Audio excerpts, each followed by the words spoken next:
You never think the person you build a life will be the one who tries to burn it all down. When we first got together, I truly believed we were building something unshakable.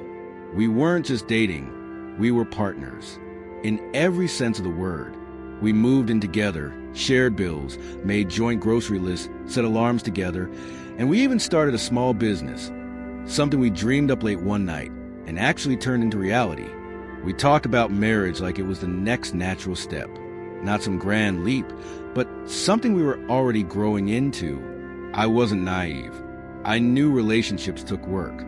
I knew there would be fights, miscommunications, moments where you feel distant. But I didn't expect betrayal to come dressed up as suspicion. It started with a hoodie. Yeah, a damn hoodie. I came home one day and found him standing in the middle of the living room, holding it like it was radioactive. "Whose is this?" he asked. I blinked. "It's your friend's. He was here 2 nights ago, remember?" He left it on the back of the chair. But he didn't want the truth. He wanted a confession. He wasn't asking. He was accusing. "You expect me to believe that? Why would he leave his hoodie here?" I reminded him that we all hung out, watched a movie, ordered pizza, that his friend even said he'd come back to pick it up. Hell, I even pulled up our security cam footage showing his friend arriving and leaving wearing it. I got the guy on the phone. He confirmed everything. Didn't matter. Nothing mattered once he decided I was guilty. He said I cleared the evidence, that I covered my tracks too well. He was convinced I was hiding something, that I had someone over while he was away. And then he said it, the one line that turned something in me off completely. He looked me dead in the eye and said, "I don't believe you, but I'm willing to move past it if you apologize and admit it was disrespectful." Let that sink in. Not only did he refuse to believe the truth, he expected me to apologize for something I didn't do, just to soothe his ego, just to stroke his pride, just to get back into his good graces, which apparently now came with conditions. That was the moment the light switch flipped. I didn't raise my voice. I didn't cry. I didn't even argue. I just packed a bag. One bag. Essentials only. Toothbrush. Chargers. One good outfit. Wallet. Keys. He stood there, silent, as I zipped it up. I didn't even slam the door. I just walked out, calmly, quietly, like a ghost finally leaving a haunted house. He didn't reach out. Not that night. Not the next day. Not the one after that either. But he made sure to let everyone else know his side of the story. Suddenly, I was the one who cheated. I emotionally manipulated him. I ghosted him without reason. I found out through mutual friends, through clients whispering about me behind my back, through awkward text messages asking, "Hey, are you okay?" I heard some stuff.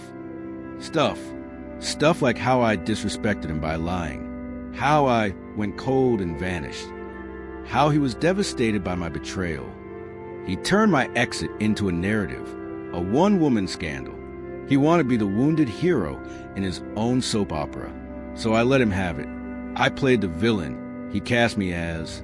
If he needed a bad guy to justify his tantrum, I decided to show him just how destructive a villain can be. Because you see, villains don't protect your image. I stopped covering for him. I still had screenshots from months ago, messages he sent to other women. Flirty, suggestive, some of them not even trying to hide it. Things I had let slide. Things I forgave in silence to keep the peace. Things I convinced myself weren't that serious.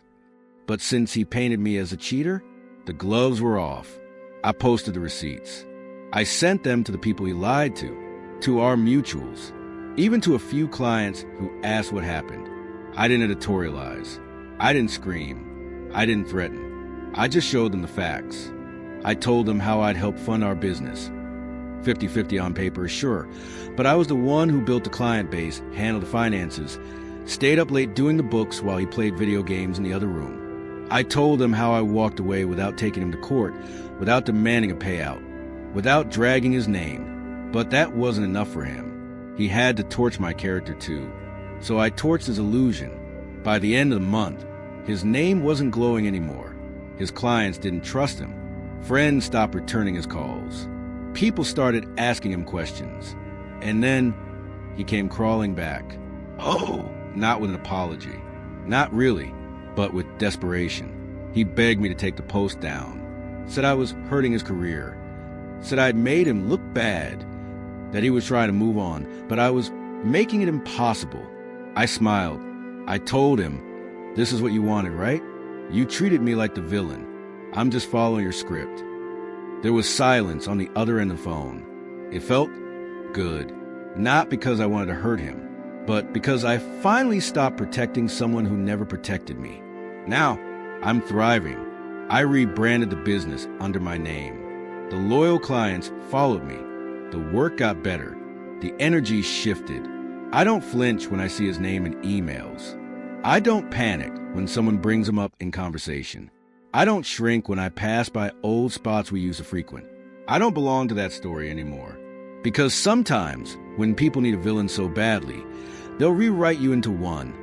No matter how much love you gave them, no matter how many times you stood by their side, no matter how hard you fought to keep things peaceful. So you stop fighting. You let them have their version. And then you own it, because there's power in letting go of being misunderstood.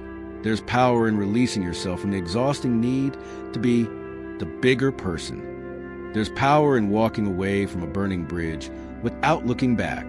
He made me the villain, so I gave him a damn good story to reflect on. And while he's still out there, licking his wounds and spinning his version of events, I'm here, standing in the truth, whole, clear, unshaken, and for the first time in a long time, free.